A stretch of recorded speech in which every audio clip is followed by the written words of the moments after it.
warahmatullahi wabarakatuh. Perkenalkan, nama saya Anggita Dewantasari Presiden dengan NIM 111210000. Dan saya sendiri Siti Rododijana dengan NIM 1112104x1. Di sini kami akan menjelaskan sebuah video untuk memenuhi evaluasi akhir semester. Dengan dosen pengampu yaitu Bapak Edi Wahyudi dan mata kuliah Komunikasi Advokasi Kebijakan kelas A. Buku Merubah Kebijakan Publik karya Rum Topatimasang, Mansur Fakih, dan Toto Raharjo menjelaskan beberapa langkah penting dalam advokasi kebijakan publik. Berikut adalah langkah-langkah tersebut. Yang pertama, membentuk lingkaran inti. Ini melibatkan pengumpulan orang-orang atau organisasi yang akan menjadi penggerak utama dalam kegiatan advokasi. Lingkaran inti bertanggung jawab merancang strategi dan mengendalikan keseluruhan proses advokasi. Yang kedua, memilih isu strategis.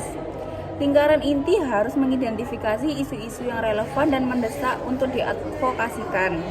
Isu yang dipilih harus sesuai dengan kebutuhan dan aspirasi masyarakat serta berdampak positif pada perubahan kebijakan lainnya.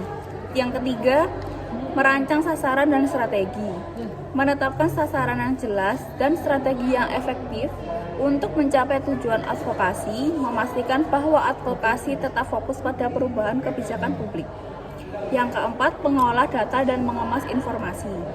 Data yang diperoleh dari penelitian perlu diolah dan disesuaikan untuk berbagai tujuan advokasi, seperti melobi pejabat, pemerintah, atau menggalang dukungan masyarakat.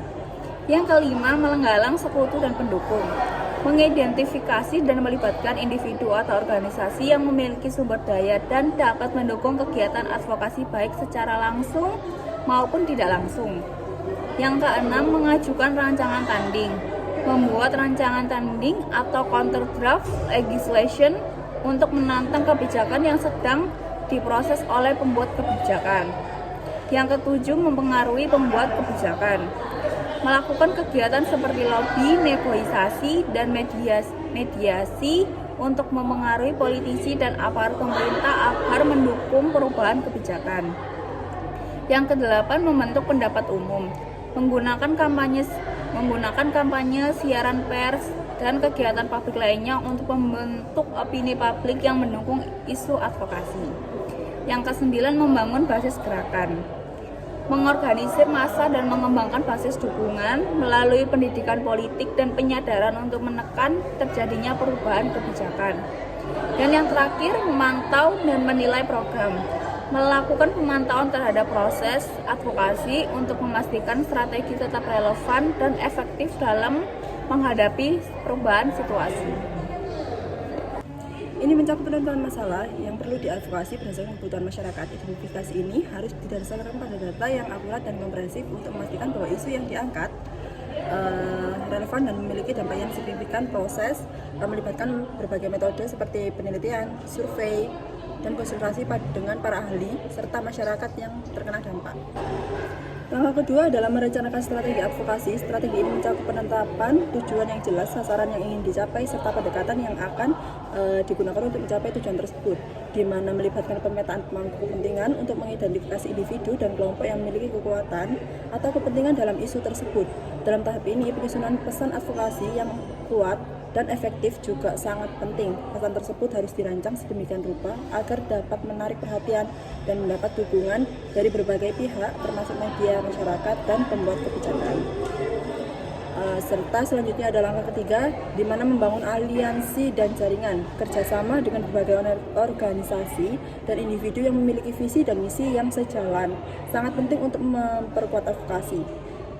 Dengan membentuk aliansi, kekuatan kolektif dapat dimanfaatkan untuk menekan pembuatan kebijakan dan memperoleh dukungan yang lebih luas, di mana proses ini mencakup negosiasi dan koordinasi yang insentif untuk memastikan bahwa semua pihak yang terlibat bekerja menuju tujuan yang sama.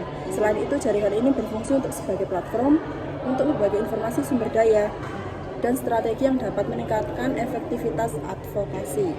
Langkah keempat adalah pelaksanaan dan evaluasi advokasi kebijakan, di mana implementasi strategi advokasi harus dilakukan secara sistematis dan terorganisir dengan mengacu pada rencana yang telah dibuat selama pelaksanaan penting untuk terus memantau perkembangan dan respon dari para pemangku kepentingan serta menyesuaikan taktik sesuai kebutuhan. Evaluasi dilakukan untuk menilai keberhasilan advokasi dalam mencapai tujuan yang telah ditetapkan.